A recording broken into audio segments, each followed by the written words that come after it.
Okay, so we're going to have a nice, I don't like to say long talk on the vasculitides, but we're going to try to cover these in appropriate detail because these are pretty important and they can get confused because so many of them are so similar. Alright, so what are the vasculitides? I'm going to paint with broad brush strokes here. This is just a generalization of what the vasculitides have in common. First off, they're all an inflammation of the vessels, and generally that's referring to the arteries, the small arteries, the medium arteries, the large arteries. Usually it's autoimmune, and the therapy of choice is usually going to involve a corticosteroid like prednisone, usually taken oral, and then sometimes, most of the time, an adjunctive cytotoxic, so like cyclophosphamide or methotrexate.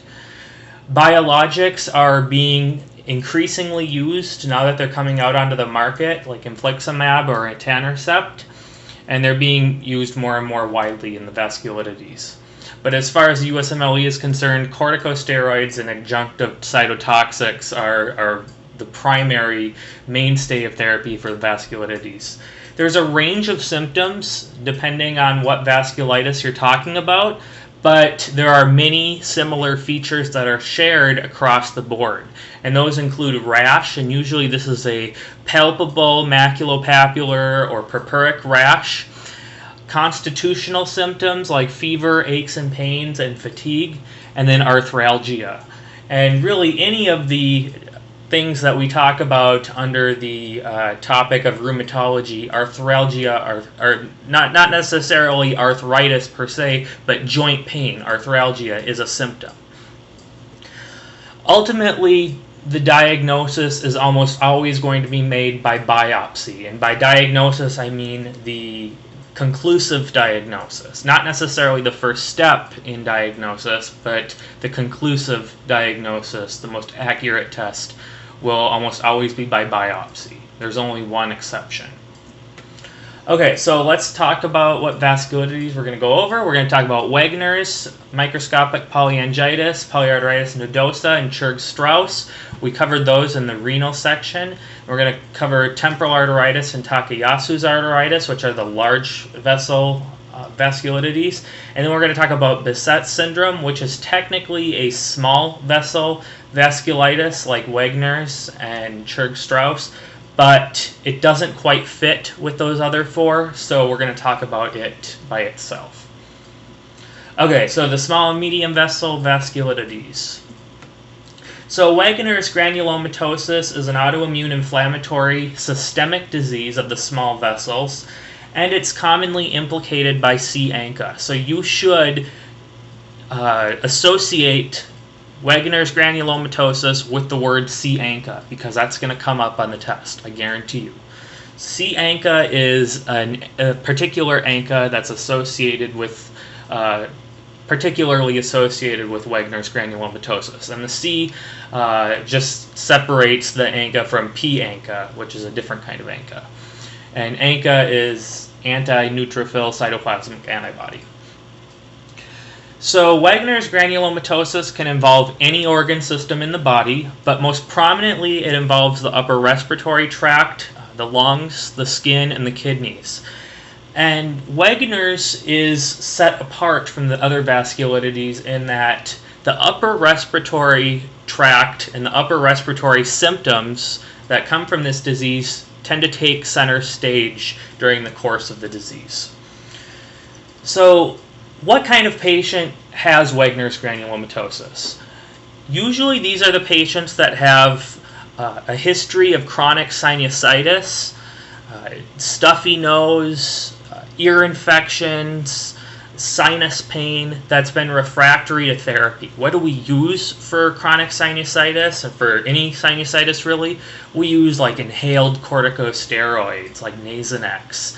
And these patients that have undiagnosed Wegener's, they'll come in and they'll tell you that they've got a history of sinusitis, of nose stuffiness, postnasal drip, and all that.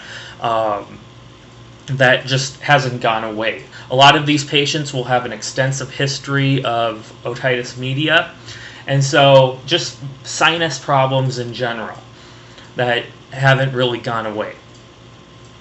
Now, how do they show up to you? The most common presenting complaint of Wegener's granulomatosis is refractory chronic sinusitis. So on the USMLE, you're going to get a question with a patient that's in, again, for like the 8th time in the last 2 years with stuffy nose.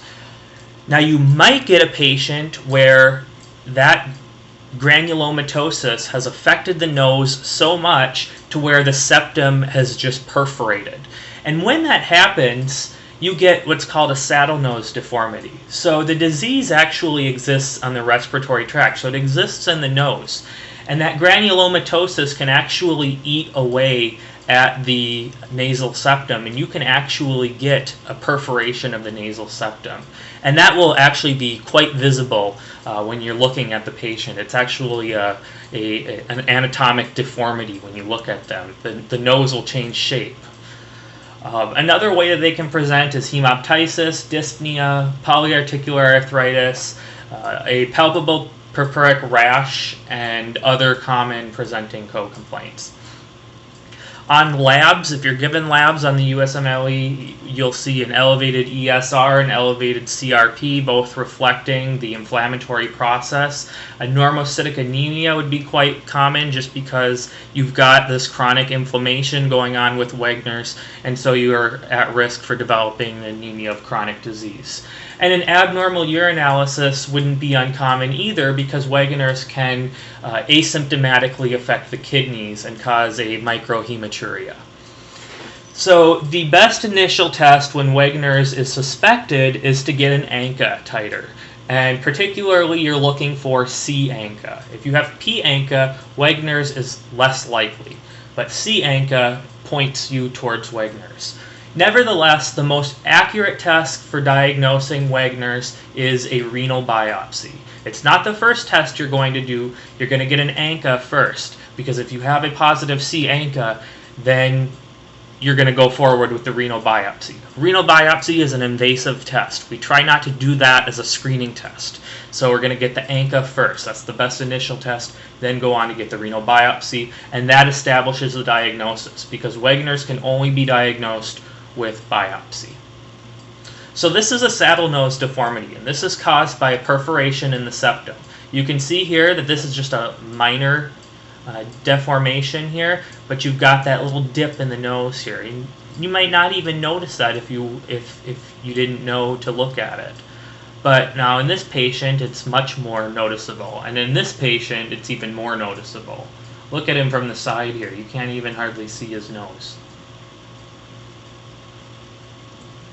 And so this is the problem.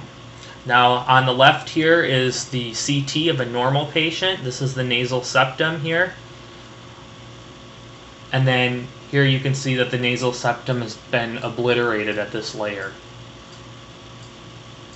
So it's completely perforated here. And that's why you get that saddle nose deformity.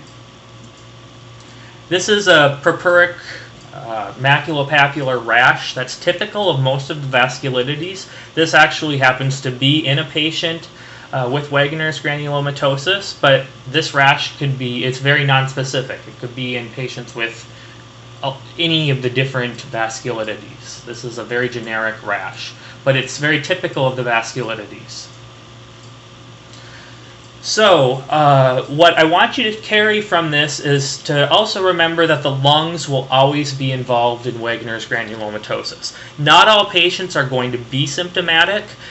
When you're having symptoms from the lungs, it would be things like cough, it would be shortness of breath, dyspnea, or even possibly hemoptysis.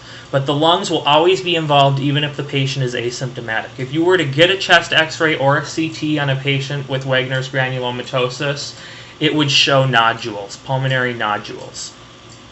And indeed, if you had a patient where you didn't know if they had Wegener's granulomatosis, if they had a chest x-ray or a CT that showed pulmonary nodules, that would be a hint towards Wegener's.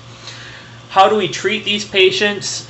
Prednisone and cyclophosphamide are the mainstays of therapy. So we want them on prednisone long term, and cyclophosphamide we're going to keep them on for around 18 months. Eventually, we're going to replace cyclophosphamide with a cytotoxic like methotrexate and azathioprine. The reason is because cyclophosphamide is actually carcinogenic. It can cause bladder cancer. And there are renal effects, too, of cyclophosphamide. So it's not a drug we want somebody on for very long. Once we get the patient into remission, which, as I mentioned, usually takes up to 18 months, then we switch them onto methotrexate or azathioprine, which they have their own adverse effects, but they're not as bad as cyclophosphamide. Indeed, when a patient is on cyclophosphamide, you actually should be giving them prophylaxis for pneumocystis carinii pneumonia. And so you'll just give them the same prophylaxis as you would give for an HIV patient who's got less than 200 CD4 T cells, and what you give them is Bactrim, trimethoprim sulfamethoxazole, or if they're sulfa-allergic, you can give them dapsone or atovaquone. So remember, these are just kind of bonus points. They're kind of a little bit lower yield for the USMLE, but it's good to know, particularly good to know for real life. But anyone on cyclophosphamide therapy should be getting prophylaxis for P. carinii pneumonia.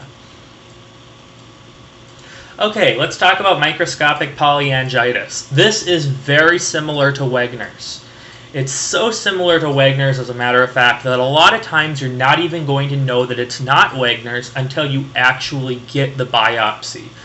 So, microscopic polyangitis is very similar to Wegener's, except you don't have such extensive upper respiratory tract nasal involvement.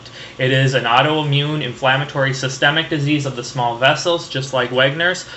On the other hand, though, microscopic polyangitis is commonly implicated by the P ANCA rather than the C ANCA. It also can involve any organ system, and most prominently involved are the skin, lungs, neuromuscular system, and kidneys. Now, something that sets this apart from Wegener's is that you actually have neuromuscular involvement that is a little bit more common. And so patients will describe a history of frequent muscle aches and pains, and then along with the constitutional symptoms of fatigue, weakness, malaise, and weight loss. So looking at those neuromuscular symptoms, that's something that sets this apart from Wegener's. A common presenting complaint with microscopic polyangitis may be hemoptysis like Wegener's, but it could also be something called mononeuritis multiplex. And what that is it's a inflammation surrounding a nerve, a single nerve that is responsible for a set of muscle groups. And when you have the multiplex part, so mononeuritis means it's one nerve. Multiplex means you can have multiple. So for instance, you could have your common peroneal nerve cause a foot drop. And you could have your optic nerve cause temporary blindness. That would be mononeuritis multiplex. You only have one nerve affected at a time, but there's multiple of them. So it's not a polyneuritis where you have multiple branches off of different nerves. It's just one big main nerve. That's what mononeuritis means. And multiplex meaning you've got multiple of these phenomenons going at the same time. If that wasn't a good enough explanation, just Google it. Okay, and then there'll also be the palpable purpuric rash, as there are in most of the vasculitides. Labs, if you're given them, elevated ESR, elevated CRP, anemia of chronic disease for the same reason as Wegener's. This is an inflammatory disease, and an abnormal UA. You can have asymptomatic renal disease, and that would be microscopic hematuria. The best way to diagnose microscopic polyangitis is the exact same way we diagnose Wegener's. The first thing we do is get an ANCA. Of course, this is going to be more likely to give you a P ANCA rather than a C ANCA. And the most accurate test is biopsy. And we can biopsy any area that's affected. So if you've got skin that's affected, you can biopsy there. If you've got lung that's infected, you can biopsy there. If you've got a nerve that's infected, you can biopsy there. So it's really just up to the surgeon. All you need to know is that the most accurate test is biopsy.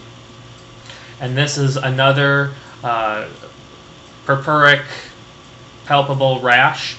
And this is in microscopic polyangiitis, but it could really be in any of the vasculitides. This does not tell you what vasculitis the patient has. So, like I mentioned, sometimes in order to differentiate microscopic polyangiitis from Wegener's granulomatosis, we actually have to look at the biopsy. Not all patients with microscopic polyangiitis will have a P ANCA. Some of them might be negative ANCA. Some of them might indeed have a C ANCA. But the biopsy will be conclusive, because what separates Wegener's granulomatosis from microscopic polyangiitis is that Wegener's granulomatosis has granulomas. Microscopic polyangiitis does not have granulomas. And so biopsy might be our only way of differentiating the two of these apart. But of course you'll have hints based on the symptomology. Microscopic polyangiitis very rarely involves the nasal septum. Okay, Polyarteritis Nodosa. So this is the third of the small to medium vasculitides, and Polyarteritis Nodosa is primarily a disease of the medium-sized vessels, primarily those that are in the muscle. Now, Polyarteritis Nodosa can involve any organ system, but what's unique to Polyarteritis Nodosa is that it tends to spare the lungs. So if you have hemoptysis or shortness of breath, that's probably particularly hemoptysis, that's not going to be Polyarteritis Nodosa. The skin, kidney, nerves, and GI tract are the most commonly involved.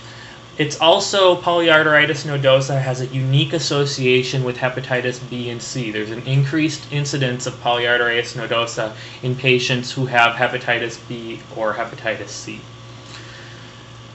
So the most prominent symptoms for Polyarteritis Nodosa, or the most distinguishing symptoms, are the neuro or neuromuscular symptoms. So yes, we also see this in microscopic polyangiitis, but we see this in the vast majority of Polyarteritis Nodosa patients. About 70% of patients will present with neuro or neuromuscular symptoms. And these could be peripheral neuropathy, so pins and needles at the hands and feet, transient loss of vision, or the mononeuritis multiplex. Postprandial GI pain is another thing that you can see in Polyarteritis Nodosa, and what that has to do with is the fact that the medium-sized vessels are responsible for supplying oxygen to the gut, and so if you've got disease in those vessels, then you're going to have a little bit of I don't want to say ischemia, but like angina in the gut, and so you can get a little bit of GI pain. There can be hypertension, and often there is hypertension involved with Polyarteritis Nodosa, and that comes because you get a decreased perfusion to the kidneys. So you can see here that we're involving medium-sized vessels, not small vessels. Those medium-sized vessels going into the kidneys, if they're not getting as much blood through because they're diseased, the kidney is going to sense less blood, and of course they're going to react to that by thinking that there's less perfusion, that you have a reduced volume status, and so they're going to start pumping out renin and activate the renin-angiotensin-aldosterone system, and that's going to increase your serum level, and so you'll get hypertension from that.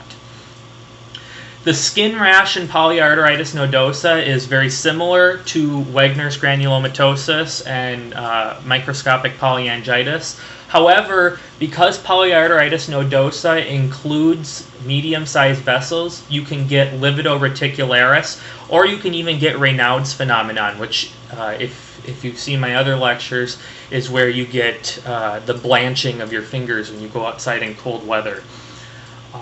But Livedo reticularis is something that really sets it apart from the rashes of the other diseases. So this is Livedo reticularis. This is kind of just a minor livedo here. And all it is this sort of lacy appearance here, this red laciness on the skin. And you can also see some papules here. Here's a much more obvious case of Livedo reticularis, probably because it's in the feet, so there's a higher blood pressure. You can also see papules here, so there's indication of more skin disease. But much more of that lacy appearance. And this is a papular rash in Polyarteritis nodosa. Looks just like the other ones. And then here's some nodules that you can get. Remember, it's called Polyarteritis Nodosa. Nodosa comes from nodule. And these nodules, these ulcers, are typical for Polyarteritis nodosa. And you can see them here on this patient as well. Okay, so there are criteria from the American College of Rheumatology for differentiating Polyarteritis nodosa from some of the other vasculitides. And basically it's everything I kind of went over, with the exception of a few new things. So the patient has to have 3 of the following 10 criteria. So number 1 is a weight loss of about 9 pounds or more. Number 2 is livedo reticularis, which we just saw. Number 3 is testicular pain or tenderness. That's another more rare manifestation of Polyarteritis nodosa, but it can be present. Number 4 is myalgia or leg weakness and tenderness. Remember that Polyarteritis nodosa generally involves vessels that go into muscles, so myalgia is going to be more of a prominent symptom in Polyarteritis nodosa. Mononeuropathy or polyneuropathy, and then a diastolic blood pressure of greater than 90 millimeters of mercury because of the activation of the renin-angiotensin-aldosterone system. And then a few things that you won't be able to tell by history or physical. The presence of hepatitis B surface antigen in the serum, an arteriogram demonstrating aneurysms or occlusions of visceral arteries, and of course the gold standard, a biopsy of smaller medium-sized arteries showing PMNs in the wall. So the conclusive diagnosis has to involve a biopsy. I just want to go back here, though, with the arteriogram demonstrating aneurysms. Polyarteritis nodosa, you may as well commit to mind, is synonymous with aneurysms. Aneurysms come up in Polyarteritis nodosa because this is a medium artery disease. And because you have inflammation of those medium arteries, you're going to weaken the wall of the artery, and that's going to put you at risk for aneurysm. So you can do an arteriogram on just about any artery in a patient with Polyarteritis nodosa, and you may find a few aneurysms. So Polyarteritis nodosa, there are aneurysms, very common.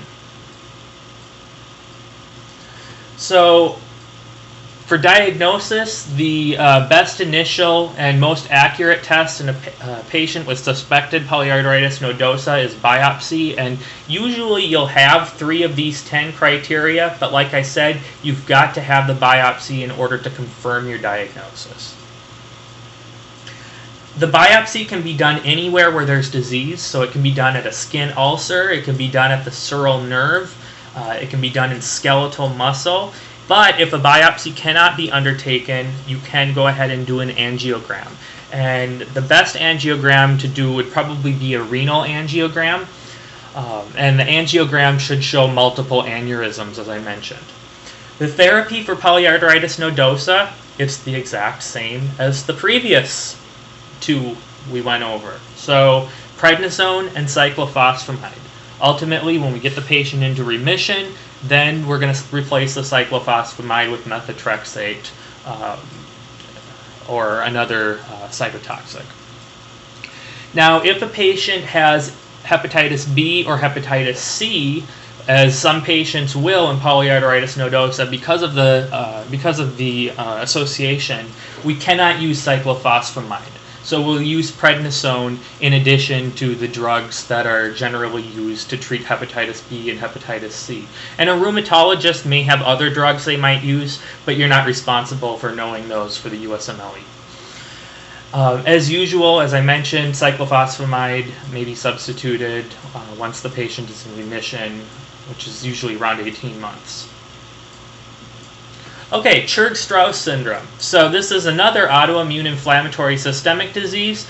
What sets this apart is that it's uniquely associated with asthma and eosinophilia. What I like to tell my medical students is that if Wegener's disease and Polyarteritis nodosa got together and had a bastard child, its name would be Churg-Strauss disease, and he'd have asthma.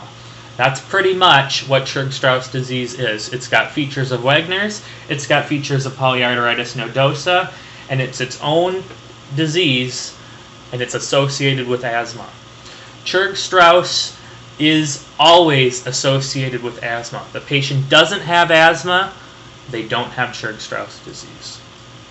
Okay, so what are these shared features? So like Wegener's disease, the patient has chronic sinus and nose involvement. So they have sinusitis, chronic sinusitis. They may have multiple occurrences of acute otitis media. Usually, though, in Churg-Strauss syndrome, they don't get to the point of perforation. Like Wegener's disease, Churg-Strauss syndrome involves the small vessels rather than the medium vessels. Like Wegener's disease, Churg-Strauss syndrome can cause glomerulonephritis, whereas in Polyarteritis Nodosa, it does not. Like Wegener's disease, Churg-Strauss tends to be ANCA positive, but it's going to be the P ANCA, not the C ANCA. And on biopsy, Churg-Strauss syndrome will also be granulomatous, like Wegener's granulomatosis. Now, what does it have in common with Polyarteritis Nodosa? It has the neuromuscular involvement. So you can get the mononeuritis multiplex, peripheral neuropathies, blindness, and so forth. And usually that blindness is temporary.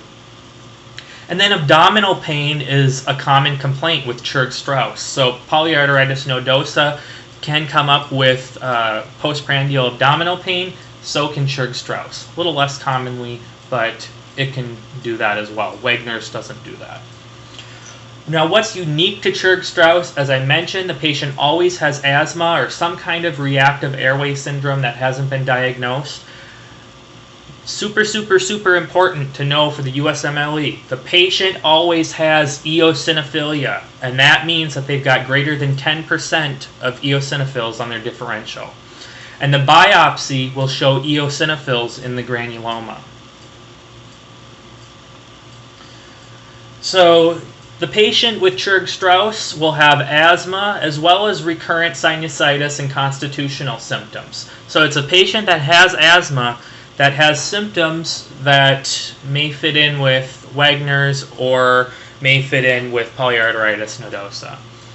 The symptoms could be peripheral neuropathy, mononeuritis multiplex, GI pain, cough, arthralgias, hemoptysis. Remember that doesn't happen in Polyarteritis Nodosa. Polyarteritis Nodosa spares the lungs. You can get hematuria because this is a small vessel disease, so it can affect the kidneys. And, of course, that purpuric rash that shows up in all of these vasculitides. Now, when you're given labs, this should pique your suspicion. Because if you're given labs and you're given a differential on your white blood cell count, and that eosinophil count is greater than 10%, if it's elevated, you should definitely be suspecting Churg-Strauss syndrome. As all of the vasculitides are inflammatory, you're going to have an elevated erythrocyte cementation rate, an elevated C-reactive protein, you can have anemia of chronic disease, and your urinalysis, as mentioned, can have an abnormal showing that's consistent with glomerulonephritis, just like all of the other small vessel diseases. So you'd have red blood cells in the urine, microhematuria, red blood cell casts, and Churg-Strauss syndrome is a P ANCA positive disease. But not all Churg-Strauss patients have P ANCA positive. Only about half of them do. So for diagnosis, when you suspect Churg-Strauss, the best initial diagnostic step, again, here is going to be biopsy. We're not going to bother with getting an ANCA because about half of the patients with Churg-Strauss syndrome don't even have an ANCA. So that's not really going to tell us one way or another. So we prefer to just go to the biopsy, and you can just do it of any affected area, the skin, the renal, or the kidney, the muscle, lung, or nerve. We try to avoid doing it of the kidney. If we can, we prefer to do it in the skin or the muscle. But it really doesn't matter. Anywhere that's affected. Now the ACR criteria for Churg-Strauss syndrome, you have to have 4 of the 6. So 1, you have to be diagnosed with asthma, and frankly, that's kind of a necessity for Churg-Strauss syndrome. Eosinophilia, greater than 10% in the peripheral blood. paranasal sinusitis, mononeuritis multiplex or polyneuropathy, pulmonary infiltrates on chest x-ray or CT, just like Wegener's, and then histologic proof of vasculitis with extravascular eosinophils. That's what you'll see on biopsy. You're not responsible, of course, for step 2 or 3 to read any kind of pathological specimen. So this is the Rash and Churg-Strauss. It looks just like the other ones. Treatment for Churg-Strauss, a little bit different than the previous ones. Churg-Strauss, generally prednisone is sufficient by itself. We don't need to add cyclophosphamide. If the symptoms are life-threatening, so if, for instance, the patient has severe renal disease, if the patient has severe lung disease, etc., if the patient is to the point where they have to be in the hospital, then you can add cyclophosphamide if you need to. But generally on an outpatient basis, prednisone alone is sufficient. Churg-Strauss syndrome also has, unique to it, a higher rate of coronary involvement, and that can be manifested in coronary aneurysms. So that's something that needs to be taken care of. Patients with Churg-Strauss syndrome need to have blood pressure well managed. They need to have their lipids managed. That's going to be very important because they're at that risk. So let's just recap the small and medium vasculitides. Really, as far as the vessels, microscopic polyangitis, actually, I'm sorry, that should, yeah, no, this is right, okay. Polyarteritis Nodosa is really the only one that's separated. Microscopic polyangitis can be sort of small and medium. I know I said it was small, but it can be small or some of the smaller medium arteries. You can consider it a small vessel vasculitis, though. So Polyarteritis Nodosa is really the only one set apart there, and it's set apart when it's a medium vessel because some of the ways that it's reflected is that you get Livedo reticularis, you won't have an abnormal urinalysis, and you can get hypertension from the renin-angiotensin-aldosterone system being activated. Wegener's granulomatosis tends to give you a C-ANCA. It also can give you the nasal complications and septal perforation. Microscopic polyangitis is set apart by the fact that there's no granulomas on biopsy. Otherwise, it looks like Wegener's. And then Churg-Strauss syndrome is set apart by the fact that it is an asthmatics and there's an eosinophilia. In common, these all have arthralgia, papular rash, constitutional symptoms, signs of inflammation, and the ultimate diagnosis is going to rest with biopsy. As far as therapy, Wegener's, microscopic polyangitis, and polyarteritis nodosa are all treated with prednisone and cyclophosphamide. Cyclophosphamide can be discontinued once the patient goes into remission and replaced with methotrexate. But while the patient is on cyclophosphamide, you should be giving them Bactrim, trimethoprim sulfamethoxazole, or Dapsone or atovaquone to prophylax them from pneumocystis carinii pneumonia. Okay, let's talk about the large vessel vasculitides. These are totally set apart from the other ones, so these are going to be totally different. Okay, temporal arteritis is something that occurs in older people. It occurs in senior citizens older than the age of 55, and what it is an inflammatory disease of the vessels involving the medium and large arteries, particularly of the head and scalp, and that makes sense. Temporal arteritis, temple. And pretty much it affects all of the branches of the external carotid artery, but most prominently it's going to affect the superficial temporal artery, which runs up the temple and then medially over the forehead. The symptoms are going to be, surprise, painful temples. Well, you've got inflammation of a superficial artery running over your temples, so it's going to make sense you have painful temples. Pain on chewing.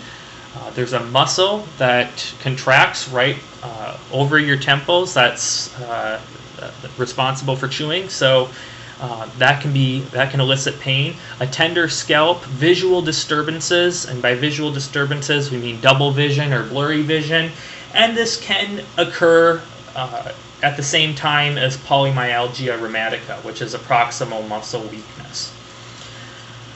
On physical examination, you can get scalp tenderness. You can elicit that by palpation. The superficial temporal artery is visibly inflamed and engorged on the temporal or lateral forehead, and that's going to be the dead giveaway. As far as diagnosing this, once you've got this as a suspected diagnosis, which shouldn't be that difficult being that there's a lot of very specific things here, the best initial step is to just get an erythrocyte sedimentation rate. You're basically just looking to see if there's inflammation going on. If you've got inflammation, you know, an objective sign of inflammation, meaning your ESR, plus you've got all these signs and symptoms, then you can set the diagnosis as temporal arteritis. Actually, that will be a preliminary diagnosis. But once you get your ESR that's elevated, then you're going to go straight ahead and treat the patient. And you're going to treat the patient with prednisone. But in order to fully, formally establish the diagnosis of temporal arteritis, you have to get a temporal artery biopsy, because that's the most accurate test. As usual, we've got to get a biopsy to officially establish the diagnosis. And here is what that temporal arteritis looks like. So very, very, very discrete. Non-discrete, rather. Okay. Treatment is prednisone. The disease is self-limited, so the prednisone is just to treat the symptoms while it exists. Ultimately, the patient will be able to come off of it. However, ophthalmology should be consulted, because one of the complications of temporal arteritis is long-term visual complications. Not anything you need to know for the USMLE, but if you're taking USMLE Step 3, you should know that an ophtho consult is part of the long-term care of a patient who has temporal arteritis. Takayasu's arteritis. So unlike temporal arteritis, Takayasu's arteritis tends to affect younger people, particularly women of childbearing age. It is an inflammatory disease of the large vessels, and it particularly implicates the aorta and its initial ascending branches. However, it can affect the whole aorta all the way down to the aortic bifurcation. Most commonly, as I mentioned, it affects women of childbearing age, more prevalently, however, in Asians. And that's probably why it got its name, because it was discovered by an Asian in Asia. The symptoms are going to be variable and nonspecific. That's a problem. But the one that I want you to remember is claudication of the extremities. That's not something that a young person should get. A 35-year-old woman should not be getting claudication of anything. So headache, malaise, arthralgia, visual deficits, fine. That can be a lot of things. That can be the flu. But claudication of the extremities is nothing any young woman should get. Claudication of the lower extremities, maybe somebody who's got peripheral vascular disease who's in their 60s. But claudication of the, and I should add upper extremities, is nothing any young person should get. So that should immediately tip you off, particularly if it's in a young woman, particularly a young Asian woman of childbearing age. Stroke, TIA, and seizures are rare manifestations, really more so they're complications.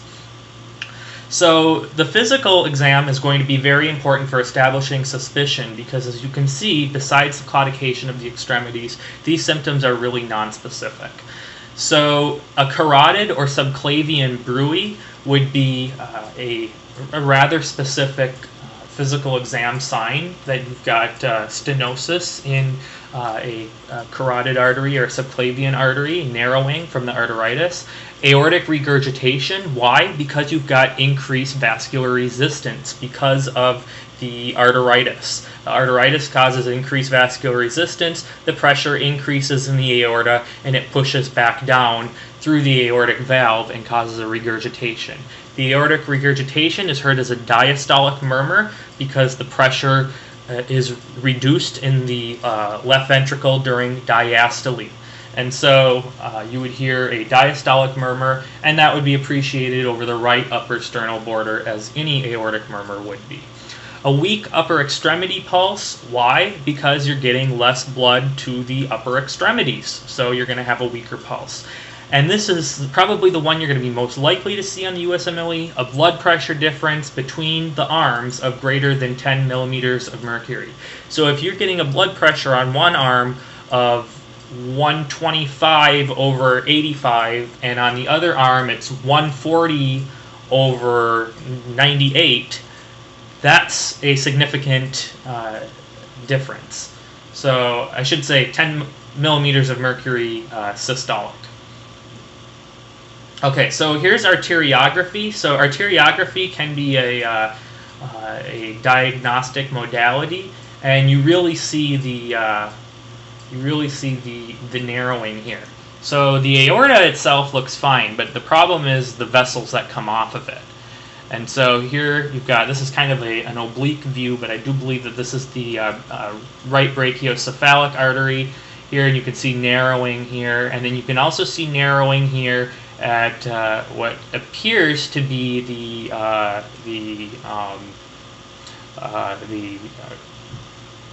carotid artery. Sorry for that, just having to remember my anatomy again. So this here is the subclavian artery, looks to be the left subclavian artery, and you have a narrowing right here. So just one little narrowing like this can really have an effect on a patient. And this is another one, so you can look at these on your own. You can see more of them here. And this one here goes all the way down to the bifurcation. So here's your aorta here. Here's the right renal artery. It's narrowed. And then the aorta itself appears to be somewhat narrowed here, and then it splits. Okay, so Takayasu's arteritis has a criteria, and the diagnosis for Takayasu's arteritis is likely if the patient has 3 of these 6 criteria. So if they're younger than age 40, if they have extremity claudication, if they have decreased pulsation of one or both of the brachial arteries, if they've got a difference in systolic blood pressure of greater than 10 millimeters of mercury between arms, if they have a subclavian or abdominal aorta bruit, or if they have arteriographic evidence. And the best test here is not biopsy. The most accurate test here is arteriography, and that's what we were looking at here. This is very clear Takayasu arteritis.